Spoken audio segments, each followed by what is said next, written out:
बिस्मिल्लाहिर्रहमानिर्रहीम। अस्सलाम वालेकुम डियर स्टूडेंट्स। मैं उम्मीद करता हूँ कि अल्लाह ताला के करम से आप सब बहुत अच्छे होंगे। आज का टॉपिक एसटी कॉलेज की one of the most famous और मोस्ट इम्पोर्टेंट पोइम कुबला खान को हम डिस्कस करेंगे। इसकी इम्पोर्टेंट लाइंस हैं वो आपके साथ शेयर करूँगा। इसका सॉल्यूशन रेफरेंस का, कॉन्टेक्स्ट का विद उर्दू ट्रांसलेशन है। और जो एक्सप्लेनेशन है वो किसी भी किस्म की जो लाइन अगर इस पोइम से रिपीट होती हैं, एक मल्टी स्टेंजा एक्सप्लेनेशन है, आप उसे ऐड कर सकते हैं। उसको कोटेशन के साथ लिखा हुआ है, उर्दू की ट्रांसलेशन के साथ लिखा हुआ है। एग्ज़ाम की प्रिपरेशन में आपको काफ़ी हद तक मदद मिलेगी उससे। ना सिर्फ यहाँ तक बल्कि इस पोइम का एक मुकम्मल खुलासा उर्दू में आपको दूंगा कि पूरी पोइम में बात क्या की गई है, किस टॉपिक पे जोर दिया गया है। और इसके साथ साथ वो बच्चे जो मुख्तलिफ क्वेश्चंस को तैयार नहीं कर सकते, मुख्तलिफ क्वेश्चन के आंसर को तैयार नहीं कर सकते, तो उन बच्चों के लिए एक सिंगल आंसर तैयार किया हुआ है कि किसी किस्म के भी क्वेश्चन को वो कवर कर सकता है। और कोटेशंस के साथ तैयार किया है, कोटेशन के साथ उसमें ऐड किए हैं ताकि एग्ज़ाम में आपको मैक्सिमम मार्क्स जो हैं वो हासिल हो सकें। मैं उम्मीद करूँगा कि आज के इस टॉपिक में आपको बहुत कुछ जानने को मिलेगा। मैं चल के सबसे पहले जो इसकी इम्पोर्टेंट लाइंस हैं वो शेयर कर देता हूँ ताकि आपकी एग्ज़ाम प्रिपरेशन में मदद हो सके। उसके साथ साथ बकिया सोल्यूशन भी आपको दिखा देता हूँ। इस पोइम की मोस्ट इम्पोर्टेंट स्टेंजा है। आपने अपनी टेक्स्ट बुक में, इंटरनेट के थ्रू, जो भी आपके पास अगर टेक्स्ट मौजूद है तो आप इसे नोट कर सकते हैं। आपकी एग्ज़ाम प्रिपरेशन में काफ़ी मदद करेगा। और मैं आपको यकीन दिलाता हूँ कि अगर इस पोइम से कोई स्टेंजा रिपीट होता है तो जो लाइंस आपको दिखा रहा हूँ ये मोस्ट इंपॉर्टेंट और मोस्ट रिपीटेड लाइन है। आपने इनको लाजमी तैयार करना है, इनको लाजमी देखना है। एग्ज़ाम में जाने से पहले इनको एक नज़र लाजमी देख के जाएँ। बाकी सोल्यूशन भी आपको दिखा देता हूँ कि आपने इसको लिखना कैसे है। रेफरेंस जिस तरह आप देख रहे हैं इसको आपने एज़ इट इज़ तैयार करना है।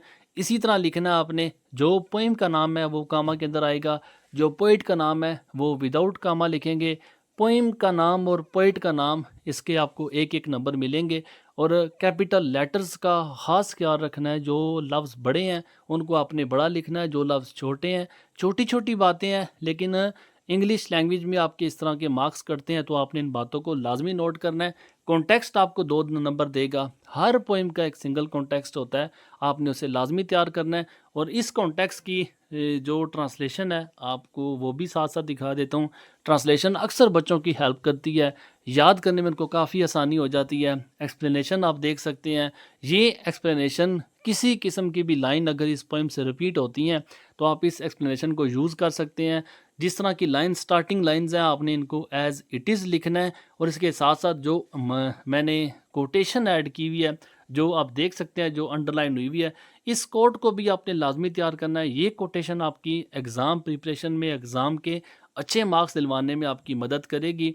और सिर्फ इतना ही नहीं बल्कि इसके साथ साथ जो उर्दू का खुलासा है और उसके साथ जो सिंगल आंसर है वो भी आपके साथ शेयर कर देता हूँ ताकि आप लोगों की अच्छी से अच्छी तैयारी हो सके। Kubla Khan one of the most famous poem है। क्वेश्चन के हवाले से भी बहुत ज़्यादा इंपॉर्टेंट है। बहुत बार इसमें से पेपर में क्वेश्चन पूछा जाता है। और इसकी मुख्तलिफ ट्रांसलेशन को टाइम सेव करने के लिए मुख्तलिफ वीडियोस ना देखें, मैं उर्दू की ट्रांसलेशन आपको बता रहा हूँ, आप इसे जस्ट एक नज़र देख सकते हैं। और इस पूरी पोइम का जो खुलासा है, इस पूरी पोइम की जो कहानी है वो आपको इस पूरे उर्दू के खुलासे में से मिल जाएगी। और ये सेल्फ राइटिंग करने वाले बच्चों के लिए एक बहुत मददगार होती है कि वो किसी किस्म के भी क्वेश्चन को वो अगर पोइम के जो टॉपिक है उसको समझ जाते हैं, उसमें कहानी समझ जाते हैं तो वो हर किस्म के क्वेश्चन के आंसर कर सकते हैं। बाकी वो बच्चे जो अलग से क्वेश्चन तैयार नहीं कर सकते, ज़्यादा क्वेश्चन तैयार नहीं कर सकते, उन बच्चों के लिए हर पोइम पे एक क्वेश्चन तैयार किया हुआ है। आप इसे नोट कर सकते हैं, आप इसे देख सकते हैं। और जो इसमें कोटेशन ऐड है, जो इसमें बोल्ड वर्ड हैं, आपने उन्हें भी नोट करना है, उन्हें भी देखना है। ये आपकी एग्ज़ाम की प्रिपरेशन में काफ़ी हद तक मदद करेगा। ना सिर्फ एग्ज़ाम की प्रिपरेशन में मदद करेगा बल्कि अगर आपको जो कोटेशन ऐड की हुई है, अगर ये कोटेशन आप तैयार करते हैं तो एग्ज़ाम में अच्छे से अच्छे मार्क्स आप स्कोर कर सकते हैं। हर बच्चे की ख्वाहिश होती है कि वो ज़्यादा से ज़्यादा नंबर हासिल करे। आपको तरीका बता रहा हूँ, जो कोटेशन ऐड की हैं, जो बोल्ड वर्ड है, आपने इन्हें अच्छी प्रेजेंटेशन के साथ लिखना है, मार्कर के साथ लिखना है। कोई रिस्ट्रिक्शन नहीं है। जो बच्चे तैयार कर सकते हैं वो इसे लाजमी तैयार करें। जो नहीं तैयार कर सकते, जो समझते हैं कि हम एग्ज़ाम में इसे गलत कर देंगे या हमें याद नहीं हो सकता, تو آپ پہ کوئی پابندی نہیں، آپ اسے چھوڑ بھی سکتے ہیں، لیکن اگر آپ اسے تیار کریں گے، آپ اسے لکھ کے آئیں گے تو آپ کے مارکس بہت اچھے اس میں آئیں گے۔ میں امید کروں گا کہ آج کا جو ٹاپک ہے آپ لوگوں کے لیے مددگار ثابت ہوگا، آپ لوگ اس سے کافی کچھ سیکھیں گے۔ اللہ تعالیٰ سے دعا ہے کہ آپ کو زندگی کے ہر میدان میں کامیاب کرے۔ دعاؤں میں یاد رکھیے گا۔ جزاک اللہ۔ اللہ حافظ۔ السلام علیکم۔